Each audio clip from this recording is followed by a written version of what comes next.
प्यारे बच्चों, online video के माध्यम से आप सभी अपनी अपनी कक्षाओं के विषय पढ़ रहे हैं। बीपी ओझा इंटरमीडिएट कॉलेज की ओर से आप सबों तक ऑनलाइन वीडियो भेजे जा रहे हैं। आप सभी मन लगा के पढ़ेंगे, आपसे यही उम्मीद है। तो आइए, कक्षा 8 हिंदी विषय, कक्षा 8 पाठ 4 हिंदी विषय लेकर उपस्थित हुआ हूँ। प्यारे बच्चों, पाठ 4 मुंशी प्रेमचंद। मुंशी प्रेमचंद जी के बारे में इसके पहले जो वीडियो आप सबों तक पहुंचा उसमें बताया गया था।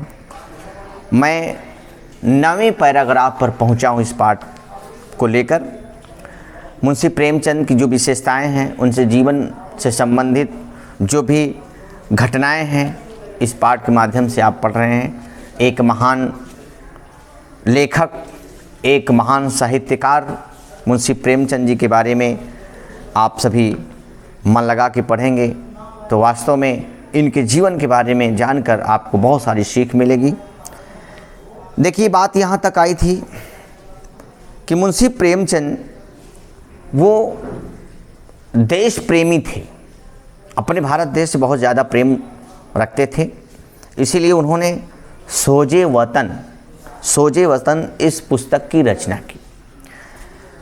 जबकि अंग्रेज़ों ने इस पुस्तक को प्रकाशित नहीं होने दिया, लोगों तक जाने ही नहीं दिया, क्योंकि इस पुस्तक में देश प्रेम की बू आती थी और अंग्रेज़ नहीं चाहते थे कि ये पुस्तक लोगों के पास जाए, लोग पढ़ें और उनके अंदर देश प्रेम जागृत हो और लोग जो है सड़कों पर आ जाएं, देश प्रेम से जो है संबंधित बातें करना शुरू कर दें। हाँ, चारों तरफ उग्रता का माहौल हो, चारों तरफ आंदोलन का माहौल हो, ये नहीं चाहते थे। तो आइए आगे। प्रारंभ में वे उर्दू में नवाब राय के नाम से लिखते थे। बाद में उन्होंने हिंदी में मुंशी प्रेमचंद के नाम से लिखना शुरू किया। उन्होंने 15 उपन्यास और 300 कहानियाँ लिखी। उनकी प्रत्येक रचना देश की किसी न किसी बहुत गहरी समस्या से जुड़ी हुई है। उनकी समस्त रचनाएं देश के किसी न किसी समस्या से जुड़ी हुई हैं। गहराई से वो अपनी रचनाएं लिखते थे और उनकी रचनाओं में कौतूहल ही नहीं बल्कि बहुत ही गंभीरता का परिचय दिखाई देता है। अब देखिए, उनके उपन्यास में गोदान उपन्यास पूरे विश्व के साहित्य में बहुत अच्छा स्थान रखता है। अभी तक जितने उपन्यास लिखे हैं उन्होंने, चाहे वो गोदान हो, चाहे वो गबन हो, चाहे वो कफन, कहानी, तमाम चीज़ें, उनमें गोदान उपन्यास पूरे विश्व में प्रसिद्ध है। क्यों गोदान पूरे विश्व में प्रसिद्ध है, पहला स्थान है?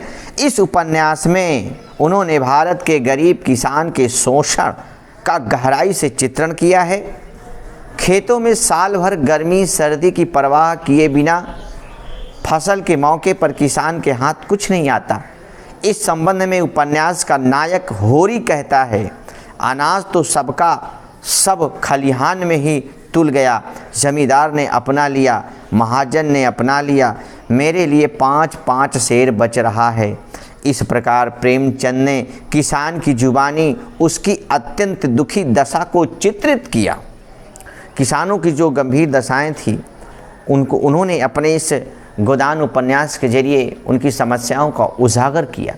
किसान हल चलाकर साल भर पैदा करता है अनाज, लेकिन अनाज उसको पूरा नहीं मिलता।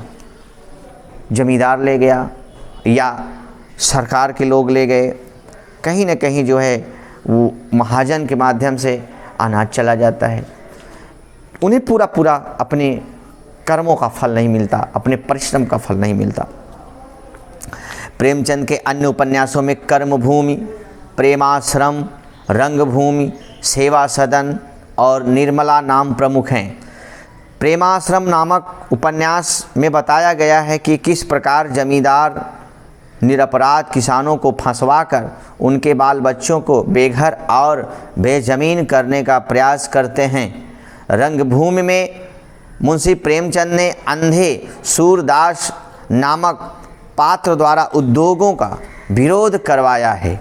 उस समय के भारतीय नरेशों की स्थिति का चित्रण उन्होंने इस प्रकार किया है। हमारी दशा साधारण आदमियों से भी गई बीती है। उन्हें तो सफाई देने का अवसर दिया गया है, न्यायालय में उन पर कोई धारा लगाई जाती है और ऊसर धारा के अनुसार दंड दिया जाता है। हमसे कौन सफाई लेता है? हमारे लिए कौन सा न्यायालय है? हरि हरि हमारे लिए ना कोई कानून है, ना कोई धारा। जो अपराध चाहा लगा दिया, जो दंड चाहा दे दिया। ना कहीं अपील है, ना कहीं फरियाद है। निर्मला उपन्यास में मुंशी प्रेमचंद ने बेमेल विवाह की समस्या को बताया है। जितने भी इनके उपन्यास लिखे गए हैं, सारे उपन्यास में कोई न कोई कहानी, कोई न कोई समस्या आपके सामने जो घटनाएं होती हैं वो सब दिखाए गए हैं।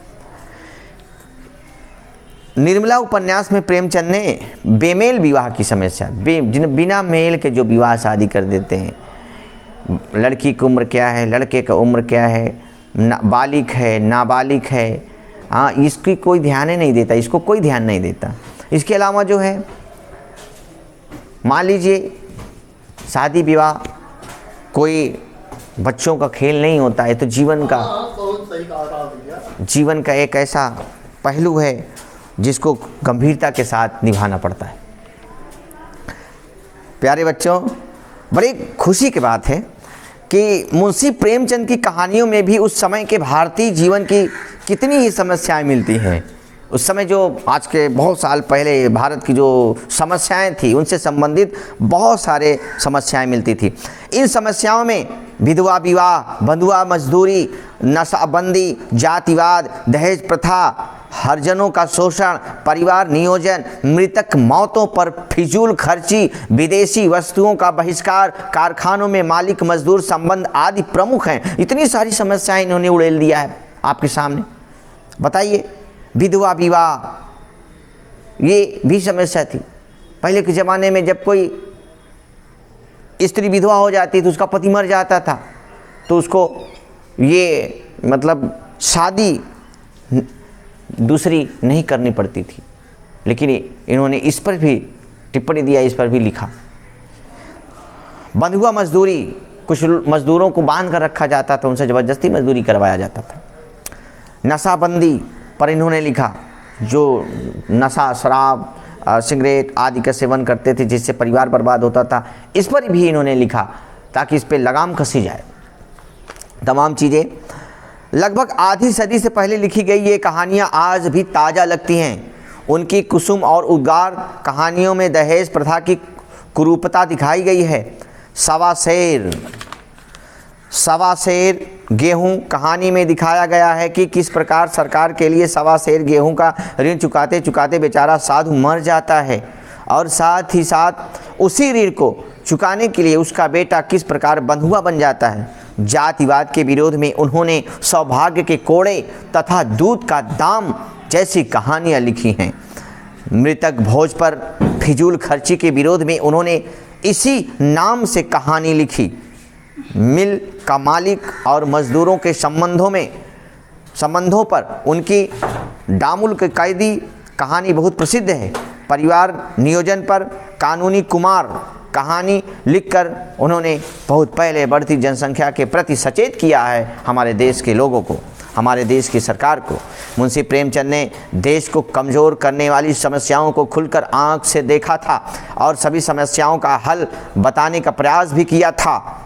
इस महान साहित्यकार ने भारत को बहुत कुछ दिया और इस महान साहित्यकार से भारत को बहुत कुछ मिला भी। वे अभी और भी बहुत कुछ देते, परंतु 8 अक्टूबर 1936 को क्रूर काल ने इन्हें हमसे छीन लिया, यानी इनका स्वर्गवास हो गया। मुंशी प्रेमचंद जी अक्टूबर 1936 ईस्वी में स्वर्गवास यानी परलोक सिधार गए, उनकी मृत्यु हो गई।